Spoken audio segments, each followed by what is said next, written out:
Hello everyone, thank you so much for checking out this video. It really does mean a lot seeing all of the positivity coming from all of you and the support you've all shown for the channel and our podcast. Today we have a lot of interesting news and rumors. Most of you already know we are sent a lot of random emails and messages from people claiming to be an insider or they know someone. 99% of these are a mix of common sense or someone just trying to be mentioned on their favorite YouTube channel. We never even mention any of those. But when something does come up that is believable and new, we will try to verify it or get second and third opinions from people that we do know is in the industry. This new rumor comes from someone we have reported on previously who was able to give us information that ended up being true. They went into detail on the writing process of not just Breath of the Wild 2, but at Nintendo in general, and debunked popular rumors or leaks from others that a lot of people were believing. So while I don't know if all of this is 100% true, because of his track record and the proof he was able to provide, I feel it is at least worth reporting on.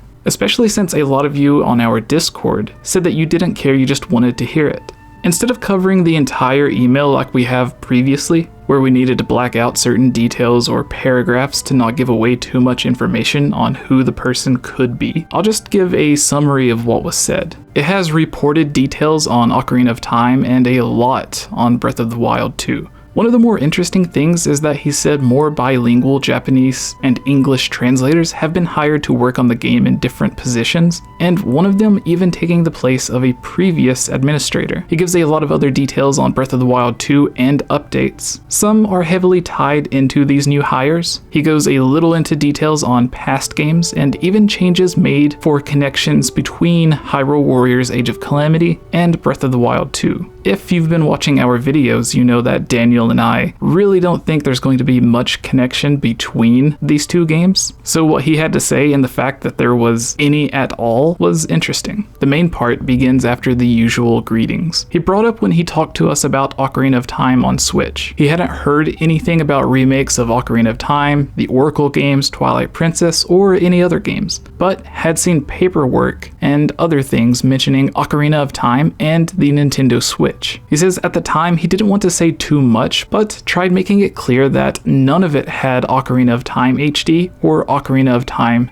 3D, just Ocarina of Time. He thought that would make it obvious and lead us to our own conclusion of the original N64 version of Ocarina of Time coming to Switch, which, to be honest, is not the thought that came to my mind. I thought it was more evidence in support of another rumor we were told about Ocarina of Time HD coming to Switch. He didn't say this next part, but it is something I thought of while reading through everything he said. Most of the time when anyone thinks of or talks about Ocarina of Time, especially in terms of it coming to Nintendo Switch or being remade, they will usually also mention Majora's Mask. However, in the email from a few months ago, he never mentioned Majora's Mask, only Ocarina of Time, which could make sense and fit with how Nintendo seems to have worked on bringing Ocarina of Time to Switch first, and Majora's Mask coming at a later date. Back at that time, Nintendo could have just been focusing on the launch lineup of games for the Switch Online N64 expansion pack, and I just realized how long that title is.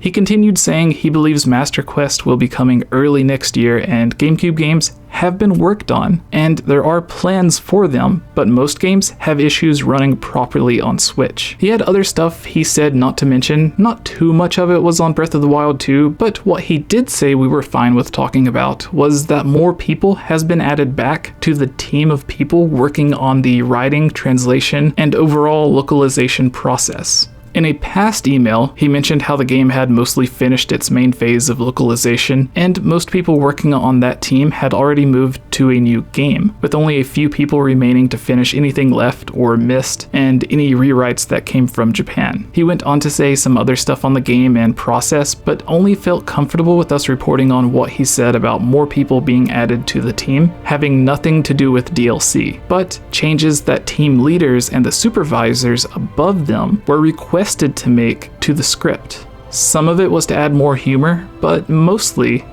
apparently people at Nintendo in Japan felt the localization could be better, and some of what was there didn't convey the exact message or tone intended in the Japanese script. and it might have caused players to not get the same emotion, concept, or thought process the director of the game wants between the characters, history, story, atmosphere, or scenes.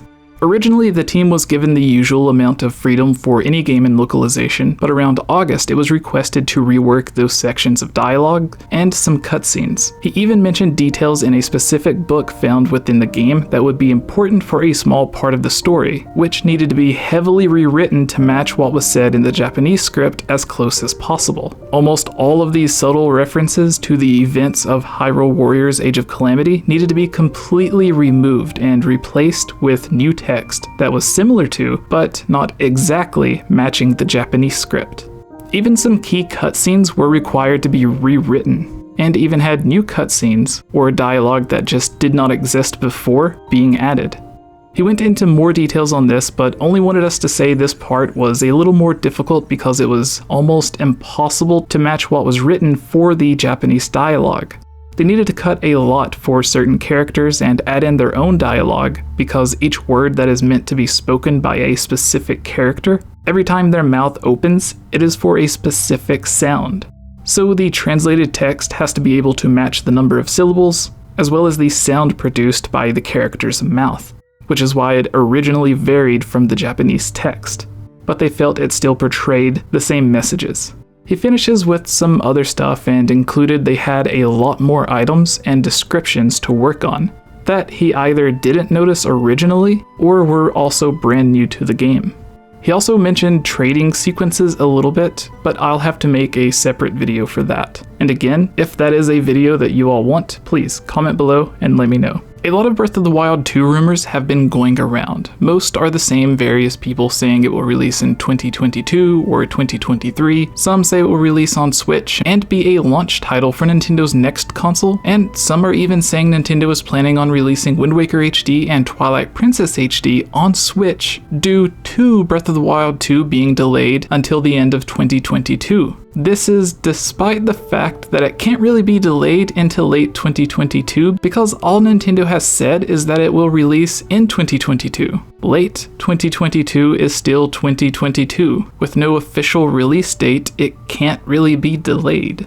A lot of these rumors or leaks are basically the same thing being mentioned by different people. Yes, it does become a little repetitive and tiresome making dedicated videos for basically the same rumor, but coming from a different person, especially when it is something most people are already thinking or is just common sense.